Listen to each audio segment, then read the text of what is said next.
Welcome to Tallgrass 1 year later. So we're pretty much just over 1 year since COVID hit our community. Who remembers where you were? Who remembers the moment when you realized that this thing was a big deal? Anyone want to share that moment when you realized this was a big deal?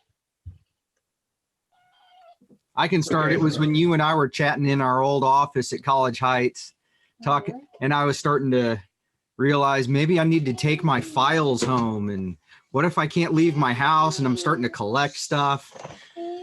That was the moment I was like, oh man, I think this might actually be weird. Anyone else remember that moment or series of moments? I can share. I think it was in January that Cassie Chapman had a women's event, and I was talking about books with Jermaine Dillon, and I can't remember who else was in our conversation, but she had read something about a dystopian society where there's like a pandemic that happened. And I was like, wouldn't it be crazy if something like that happened now?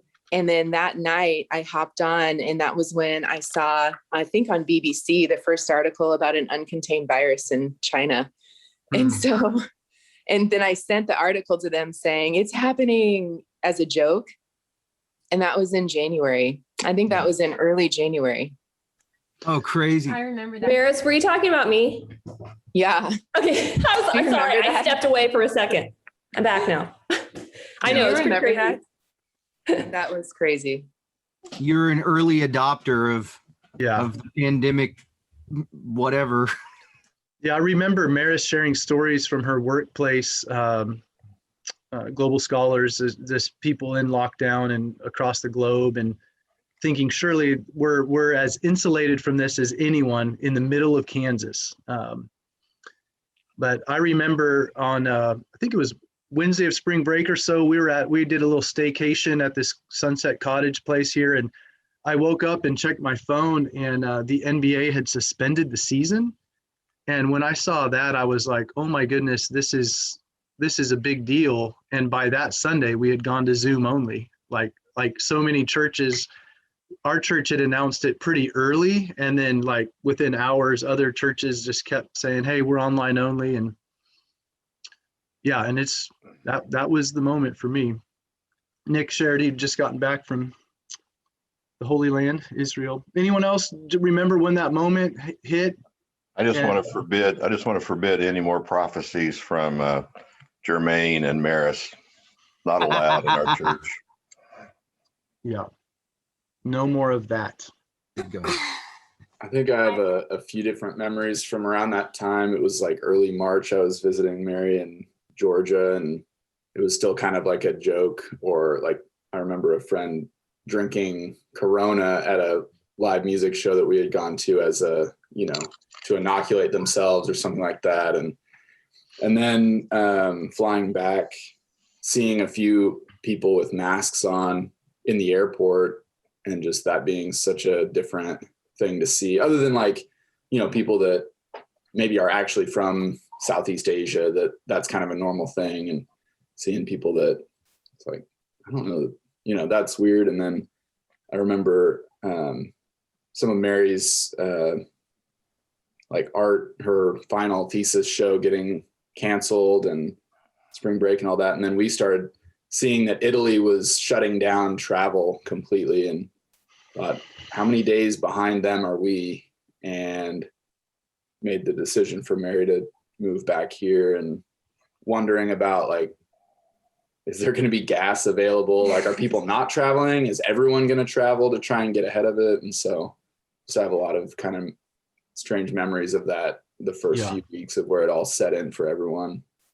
Yeah, those are they seem like forever ago, but they're not that long ago. And you guys are married in the middle of this pandemic, so that's always a part of your story now. And I think back to Bill and Naomi's wedding on January 26, 2020, and College Heights was packed, and it was great vision for our church and what could be, and it was a beautiful moment. And now to even consider that type of packed house is hard to even imagine, but hopefully sooner than later.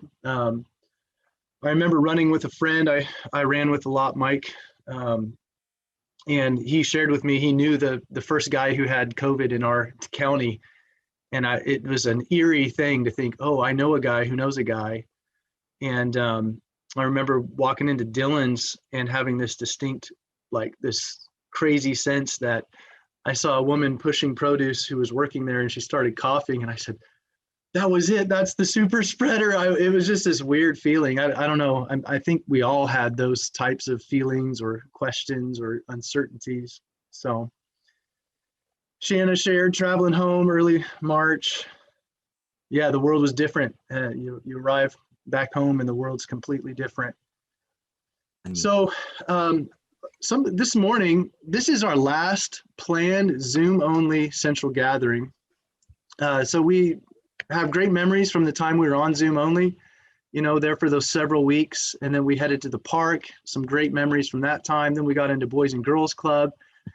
We had planned Zoom only the Sunday right after Christmas. A lot of that was just because we knew numbers would be down and trying to set everything up. And we just thought we would try it. We enjoyed that. But then when COVID cases spiked again in our county, we planned to do every third Sunday of the month on Zoom only and Facebook Live.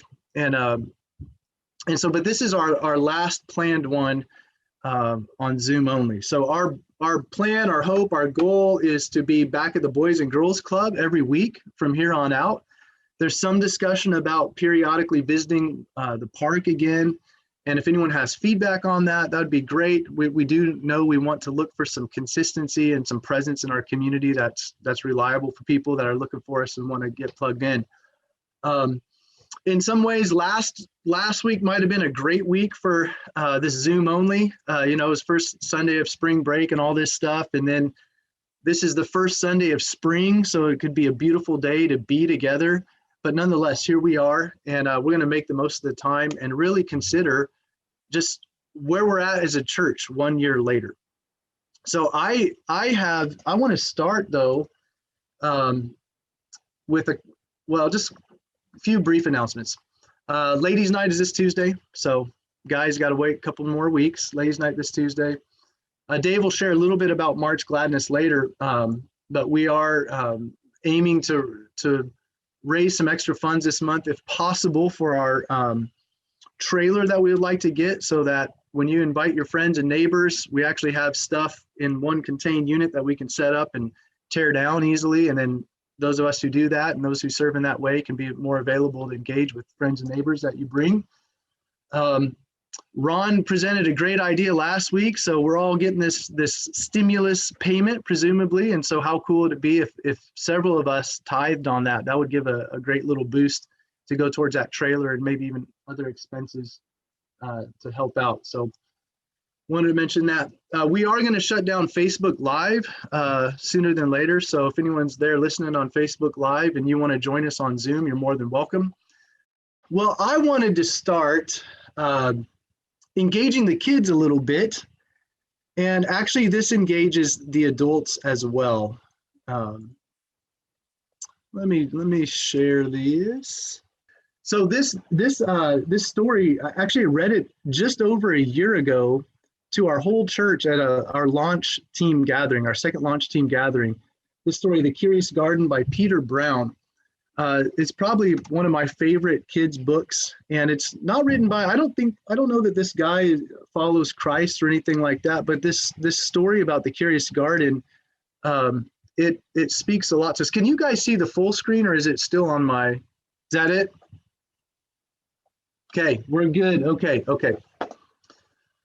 So yeah, this was a book given to Maris and I by mentors of ours, and we weren't sure if it was for us or for our daughter Kate at the time. And this, to me, this casts a lot of vision 3 years ago, and I think it's very appropriate even now, 1 year into this pandemic. So this is for the kids, but this is also for the adults as well. And Dave sent out a link to a coloring sheet, which is basically the last picture in this book. And so you get to add color to the garden yourself if you'd like.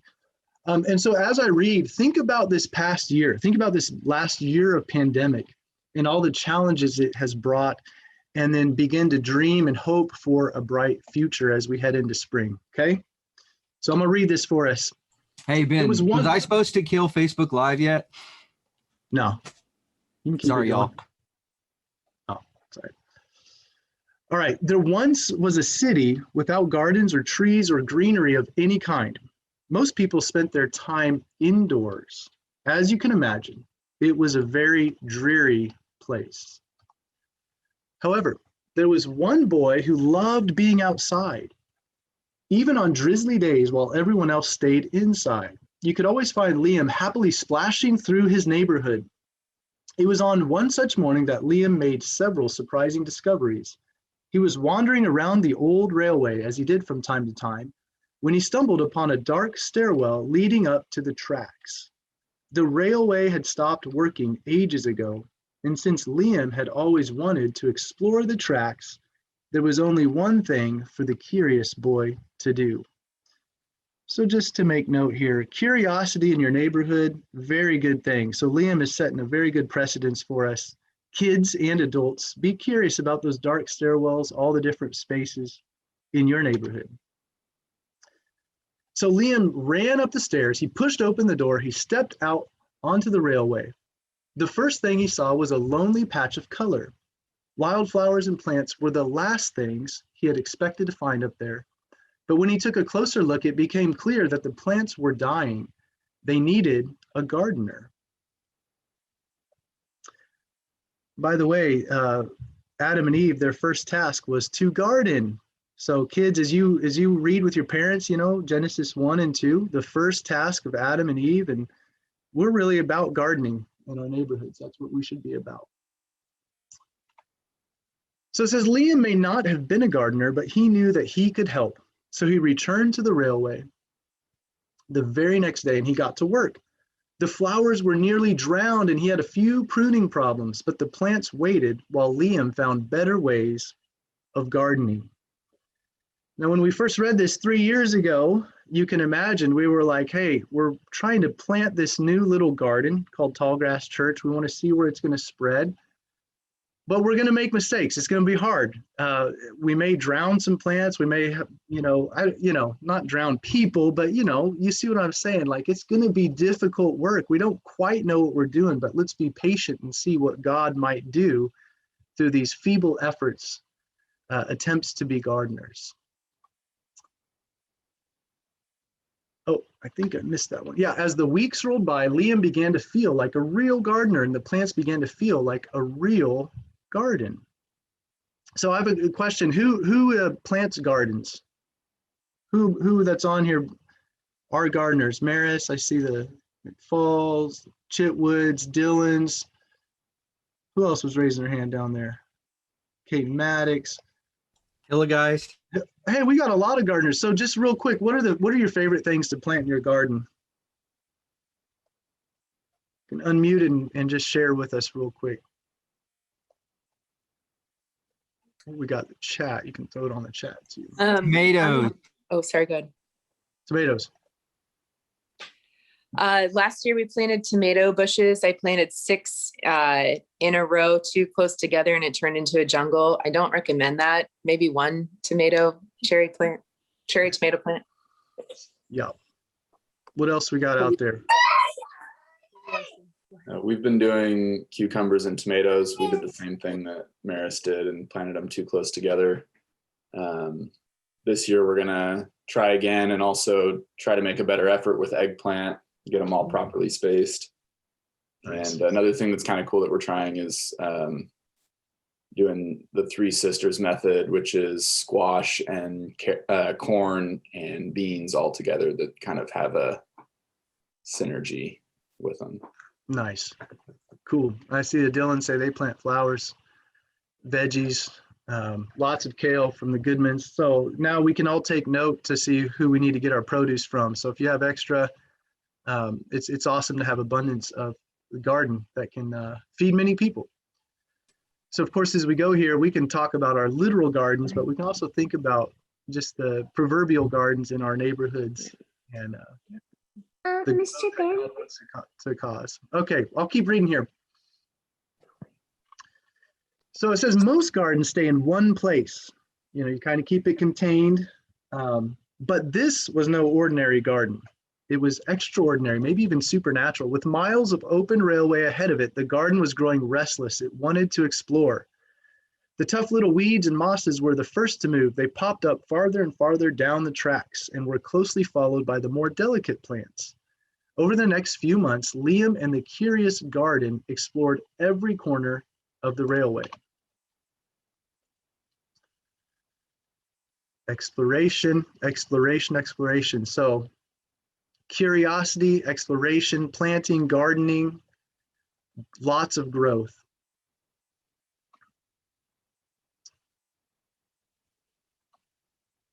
After spending his spring and summer and autumn with the garden, Liam's time on the railway was finally interrupted by winter. Heavy blankets of snow fell on the city that season, and for the first time since he'd become a gardener, Liam could not visit his plants. Now, does that feel or sound familiar even this last winter and in this midst of this pandemic? Just kind of shut us all down, right? Rather than waste his winter worrying about the garden, Liam spent it preparing for spring. After 3 cold months, the snow finally began to melt, and Liam rolled his new gardening gear over to the railway. So remember when pandemic hit and we talked about trying to prepare for spring, and you guys remember this sticker, new normal? And we had visions of grandeur that we're going to spend this winter being shut down to establish all these new healthy habits and all of that. Man, how is that going for us? Okay, we'll keep reading. Winter had taken a toll on the garden.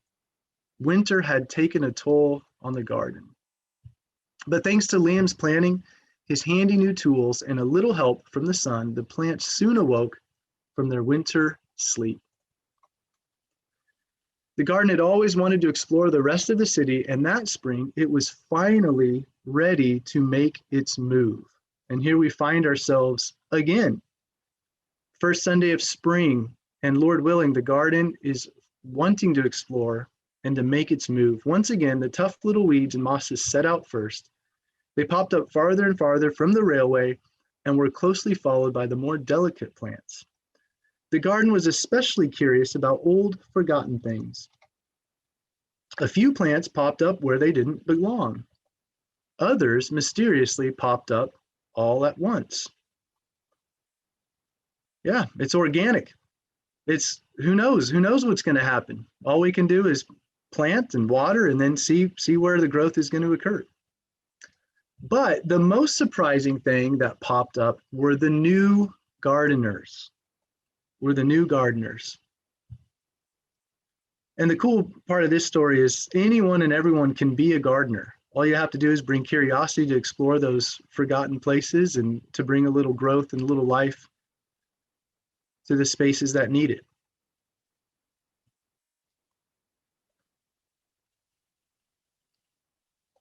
Man, there's growth just popping up everywhere. It says many years later, the entire city had blossomed, but of all the new gardens, Liam's favorite was where it all began. And 3 years ago, we read this with great curiosity. What will happen with the little garden that was beginning Tallgrass Church? So we bring that same curiosity after a really difficult winter that has taken a toll, but we bring the same curiosity. What will happen with this little garden, Tallgrass Church, and what role do I have to play in it? Talking to the kids and the adults, and what kind of growth does God want to cause to sprout up in our neighborhoods? So let's see, I think that's about it. Yeah, so there's coloring sheets for the kids, and that's it. So that's vision, kids and adults. We've got this little garden that's come through this tough winter into spring, and we're excited for some new growth. So let me stop sharing that. Mr. Ben? Yeah, is there a question? Well, grew a pepper one time. One pepper. Well, we planted a tomato seed. Oh, and it only grew one pepper because we kind of killed it. But before we did, it grew a pepper. A bell pepper. That's awesome. Thanks for sharing that, Lily. It's awesome to hear stories of growth, and sometimes you kill the plants a little bit, and sometimes they're resilient, but it's awesome to get your hands dirty, get them in the dirt. It's a very good thing to do. So thanks for sharing that, Lily. Does anyone else have a gardening story to share before we let the kids go? And Alicia's chosen a video for them if they want to watch it. And I'll share that here. So if parents do want to set their kids up to watch this video, 321 Penguins on Right Now Media, you're welcome to do that. Instead of a mingle time right now, we're going to sing a song to prepare our hearts to engage in the discipline of lament and hope. And kind of like that story talked about, winter had taken a toll on the garden, but yet spring had arrived, and there's anticipation and curiosity about new growth. So that's where we're going to head for our time this morning. So we're going to share, Dave's going to share one of the videos that Peter's put together for us.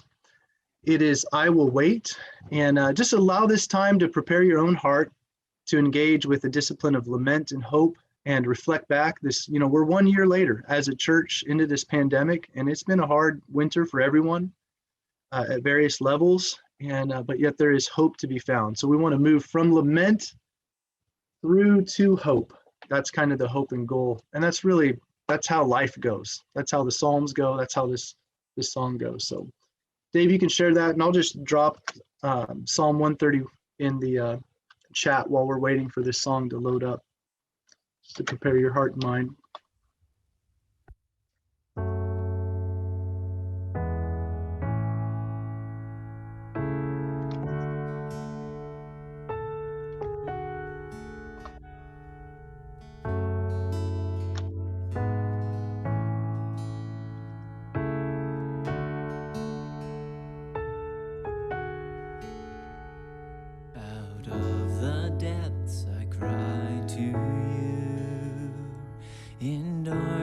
Places I will call, incline your ear to me anew, and hear my cry for mercy, Lord.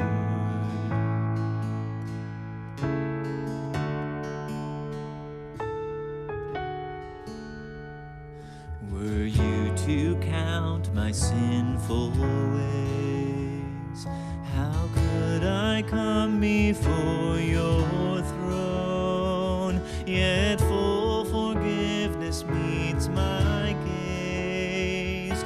I stand redeemed by grace alone.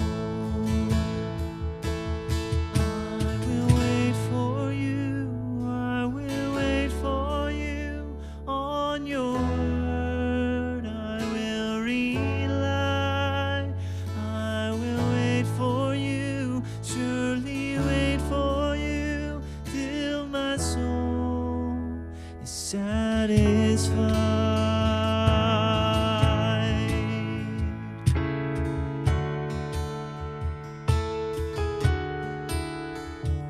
So put your hope in God alone. Take courage in His power to save, completely and forever won by Christ emerging from the grave. I will wait for you, I will wait for you on your word. I will rely, I will wait for you, surely wait for you, till my soul is satisfied.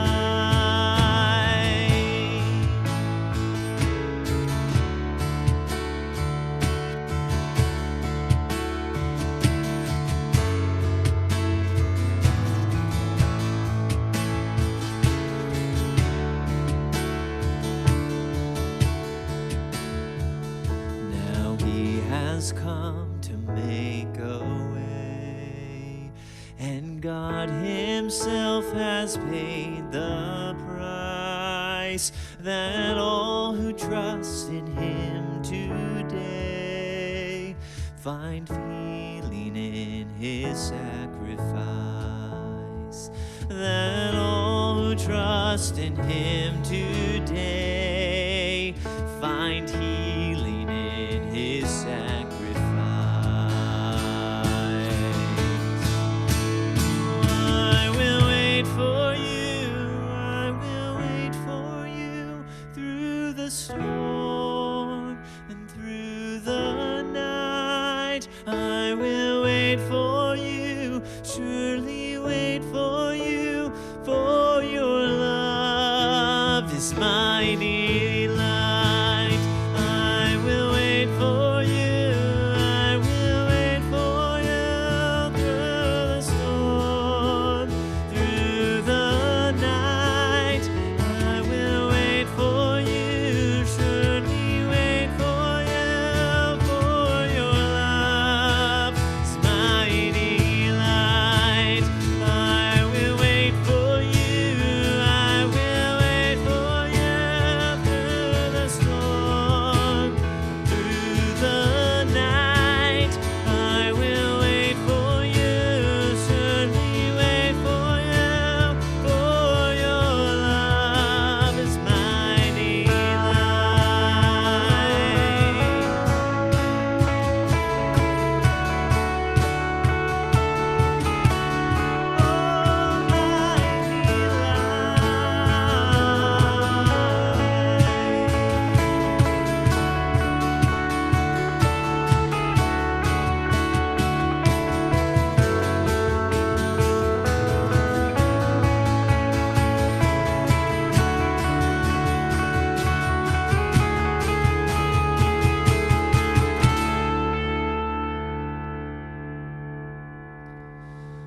I will wait for you, I will wait for you, on your word I will rely.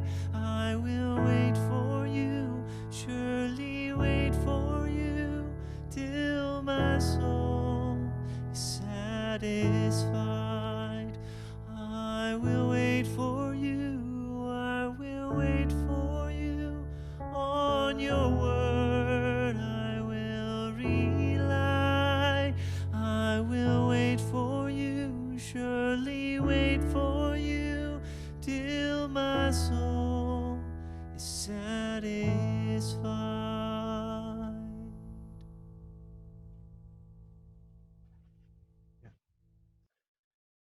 This teaching was recorded at Tallgrass Community Church. Because God first loved us, we exist to love God and love our neighbors. For more resources like this, visit tallgrass.church.